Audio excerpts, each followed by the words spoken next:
क्रांती news, आवाज सर्वसामान्यांचा। राष्ट्रीय महामार्गावर धारणा गावाजवळ 29 वर्षीय युवकाचा संशयास्पद मृत्यू। दिल्ली येथे रेस्टॉरंट चालविणाऱ्या आणि मूळच्या केरळ राज्यातील असलेल्या एका 29 वर्षीय तरुणाचा पांढरकवडाजवळील धारणा शिवारात संशयास्पद मृत्यू झालाय।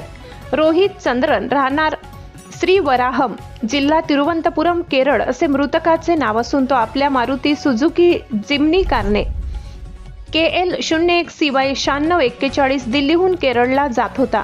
मिळालेल्या माहितीनुसार रोहितने हॉटेल मॅनेजमेंटचा कोर्स केला होता आणि तो दिल्लीत व्यवसाय करायचा। 1 एप्रिल रोजी त्याने आपण कारने गावी येत असल्याचे आपल्या कुटुंबियांना कळविले। 2 एप्रिल रोजी दुपारी 1:30 सुमारास पांढरकवडाजवळील धारणा गावाजवळील साई सुमन पेट्रोल पंपाच्या बाजूला तो मृतावस्थेत आढळून आला। त्याच्या मृतदेहाजवळ शिलाजीत सारख्या पदार्थाचा डबा सापडला असून त्याची कार पंपासमोर उभी होती।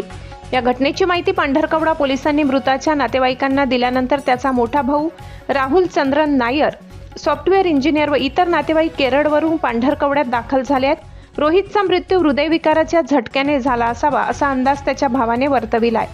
पांढरकवडा पोलिसांनी या प्रकरणी अकस्मात मृत्यूची नोंद केली आहे। पुढील तपास पोलीस उपनिरीक्षक रघुपती करत आहेत। मृतदेहाचे शवविच्छेदन झाल्यानंतरच मृत्यूचे नेमके कारण स्पष्ट होणार आहे। महाराष्ट्र क्रांती न्यूजसाठी पांढरकवडा तालुका प्रतिनिधी राजीव आगरकर, पांढरकवडा। अशाच नवनवीन बातम्या पाहण्यासाठी आमच्या महाराष्ट्र क्रांती न्यूज या YouTube चॅनलला लाईक करा, सबस्क्राईब करा आणि बेल आयकॉनला प्रेस करा।